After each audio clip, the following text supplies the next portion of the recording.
على رسول الأمين وبعد. قال الله تبارك وتعالى وقل رب زدني علما. وقال النبي صلى الله عليه وسلم إن العلماء ورثة الأنبياء. رب اشرح لي صدري ويسر لي أمري واحلل عقدة من لساني يفقهوا قولي. محترم صدر اجلاس، اسٹیج پر بیٹھے ہوئے معزز علماء کرام، بزرگوں، نوجوانوں، میری ماؤں اور بہنوں، آج کے اس اجلاس میں علم کی اہمیت کے متعلق گفتگو کرنے کی کوشش کروں گا۔ قبل اس کے کہ میں اپنی تقریر کا آغاز کروں، میں سب سے پہلے یہاں کے ذمہ داروں کا، علماء کا شکریہ ادا کرتا ہوں کہ انہوں نے قوم کے نونہالوں کو بہترین تعلیم کے زیور سے آراستہ کیا، اور بچوں نے جس طرح کا مظاہرہ کیا، اس طرح کے مظاہرے بڑے بڑے مدرسوں میں، بڑے بڑے کالجوں میں دیکھے جاتے ہیں۔ ایک بچہ جو زبان پر بول رہا تھا، ایسا محسوس ہو رہا تھا کہ وہ چھوٹا بچہ نہیں بلکہ مستقبل کا ایک بڑا خطیب بن کر انشاءاللہ وہ ابھرے گا۔ میری دعائیں تمام بچوں کے ساتھ ہیں۔ اللہ تعالیٰ ان تمام بچوں کو قوم کا معمار بنائے اور قوم کا داعی غازی بنائے۔ معزز مسلمان بھائیوں، علم نور ہے اور جہالت تاریکی ہے۔ علم انسان کے اندر کانفیڈنس پیدا کرتا ہے اور جہالت انسان کو کمزور اور بزدل بنا دیتی ہے۔ علم کی اہمیت کا اندازہ آپ شاعر کے اس قول سے بھی لگا سکتے ہیں، لیس الجمال باسواب تزیننا ان الجمال جمال العلم والادب۔ خوبصورتی ان کپڑوں سے نہیں ہے جو ہمیں خوبصورت بناتے ہیں، بلکہ خوبصورتی علم کی خوبصورتی ہے، ادب کی خوبصورتی ہے۔ جن کے اندر علم آ جاتا ہے، ادب آ جاتا ہے، ان کے اندر ایٹومیٹک خوبصورتی آ جاتی ہے۔ اس کے بدن پر کپڑے میلے کچیلے ہوں کوئی فرق نہیں پڑتا۔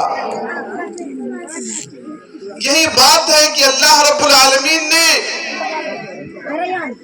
توحید سے پہلے اس بات کا مکلف بنایا ہے کہ لوگوں پہلے علم حاصل کرو کہ اللہ کون ہے، ورنہ دنیا میں بہت سارے مسلمان ایسے ہیں جن کے پاس علم صحیح نہیں ہے، اللہ کو مانتے ہوئے بھی شرک کرتے ہیں۔ اسی لیے اللہ نے فرمایا فَعْلَمْ أَنَّهُ لَا إِلَهَ إِلَّا اللَّهُ وَاسْتَغْفِرْ لِذَنْبِكَ۔ اے نبی صلی اللہ علیہ وسلم، آپ اس بات کو جان لیجئے کہ اللہ کے علاوہ کوئی بھی معبود حقیقی نہیں ہے، اور اپنے گناہوں کی معافی اللہ سے مانگتے رہے۔ اللہ نے اس بات کا نبی کو مکلف بنایا کہ علم حاصل کیجئے کہ اللہ کے علاوہ کوئی معبود نہیں۔ اس سے بات معلوم ہوتی علم عمل سے پہلے ہے، اور محدثین نے باب باندھا ہے العلم قبل القول والعمل۔ علم پہلے آتا ہے، قول کا مرحلہ، عمل کا مرحلہ بعد میں آتا ہے۔ کوئی انسان بغیر علم کے کوئی سے کام کرے گا ناکامی اس کے مقدر ہوگی. علم سے کام کرے گا تب جا کر اس کا عمل صحیح ہوگا. نماز بہت سارے لوگ پڑھتے ہیں لیکن جس کا پاس قرآن و حدیث کا صحیح علم ہوگا اسی کی نماز درست ہوگی. معزز مسلمان بھائیوں، آپ جانتے ہیں کہ اللہ کے نبی صلی اللہ علیہ وسلم کی آمد سے پہلے عرب میں مختلف قسم کی برائیاں عام تھی. زنا، شراب نوشی، چوری، ڈاکہ زنی، مرڈر، یہ سب برائیاں عام تھیں. لیکن اسلام نے جس برائی کو سب سے زیادہ ہائی لائٹ اگر کیا ہے، جس برائی کو سب سے زیادہ نمایاں لفظوں میں بیان کیا ہے تو وہ یہ کہا ہے کہ وہ دور جاہلیت کا دور تھا. وہ دور علم والوں کا دور نہ تھا، وہ دور جاہلیت کا دور تھا. اللہ چاہتا تو یہ کہتا کہ وہ برائیوں کا اس کا تھا، نہیں. لوگوں نے کہا ہے کہ وہ دور جاہلیت کا دور تھا. اور اللہ تبارک و تعالیٰ نے سب سے پہلی جو وحی نازل فرمائی وہ یہ نہیں تھی شرک، وہ یہ نہیں تھا کہ زنا کو دور کیا جائے، فلاں برائی کو دور کیا جائے. سب سے پہلے تعلیم یہ تھی اقرأ بسم ربک الذی خلق خلق الانسان من علق اقرأ وربک الاکرم الذی علم بالقلم علم الانسان ما لم یعلم. اے نبی صلی اللہ علیہ وسلم پڑھیے اپنے اس رب کے نام سے جس نے تمہیں پیدا کیا ہے. پڑھائی دنیا میں بہت طرح سے ہے. پڑھائی وہ معتبر ہے جو رب کے نام پر پڑھائی جائے، جو اللہ کے نام سے شروع ہو، جس میں اللہ کے قرآن کی باتیں ہوں، مصطفیٰ کے فرمان کی باتیں، وہی علم معتبر ہے. اور اسی کے پڑھنے کا قرآن نے حکم دیا اقرأ بسم ربک الذی خلق. ورنہ ہمارے نوجوانوں کے پاس جانکاریاں بہت ہیں. کوئی فلم کے بارے میں زیادہ جانتا ہے، کوئی کرکٹ کے بارے میں زیادہ جانتا ہے، لیکن صحیح علم وہی معتبر ہے جس میں اللہ کا نام آتا ہے، اللہ کے نام پر جو علم حاصل کیا جاتا ہے. اقرأ بسم ربک الذی خلق خلق الانسان من علق، جس نے انسان کو جمے ہوئے خون سے پیدا کیا. اقرأ وربک الاکرم، پڑھو تمہارا رب بہت کریم ہے، تمہیں علم سکھا دے گا. اقرأ وربک الاکرم الذی علم بالقلم، جس نے انسان کو قلم کے ذریعے سے سکھایا. علم الانسان ما لم یعلم، انسان کو باتیں بتلائی جو انسان نہیں جانتا. مسلمان بھائیوں، علم ایسی چیز ہے، اللہ نے نبی کو حکم دیا، اللہ نے نبی کو آرڈر دیا کہ اللہ کے نبی اپنے علم میں اضافے کی دعا مانگی. اللہ نے یہ نہیں کہا کہ اے نبی مال میں اضافے کی دعا مانگیے، اے اللہ کے نبی اس چیز میں اضافے کی دعا مانگیے. اللہ نے کہا نبی پڑھیے وقل ربی زدنی علما، پڑھیے کہ اے اللہ میرے علم میں اضافہ فرما دے. مانگیے اللہ سے اللہ میرے علم میں زیادتی عطا فرما. کثرت سے اس دعا کو اللہ کے نبی صلی اللہ علیہ وسلم پڑھا کرتے تھے. علم کی اہمیت کو جاننا ہو، سمجھنا ہو تو آپ اس بات سے اندازہ لگا سکتے ہیں کہ نبی صلی اللہ علیہ وسلم کا ایک مشن تھا تعلیم کو عام کرنا، کتاب و سنت کی باتوں کو عام کرنا، ایک مشن. ہمیں بھی آج مشن کے طور پر تعلیم کو فروغ دینا چاہیے. بڑی تکلیف ہوتی ہے اس وقت جب مسلمان علم کے بارے میں لاپرواہی برتتے ہیں. نبی کا ایک بڑا مشن تھا تعلیم کو عام کرنا. اللہ نے اس کا ذکر کیا والذی بعث فی الأمیین رسولا منہم یتلو علیہم آیاتہ ویزکیہم ویعلمہم الکتاب والحکمہ وإن کانوا من قبل لفی ضلال مبین. وہی وہ ذات ہے جس نے ان پڑھوں کے بیچ میں ایک نبی کو بھیجا. رسول منہم، رسول انہی میں سے تھے. یتلو علیہم آیاتہ، جو رسول ان پر اللہ کی آیتوں کی تلاوت کرتے تھے.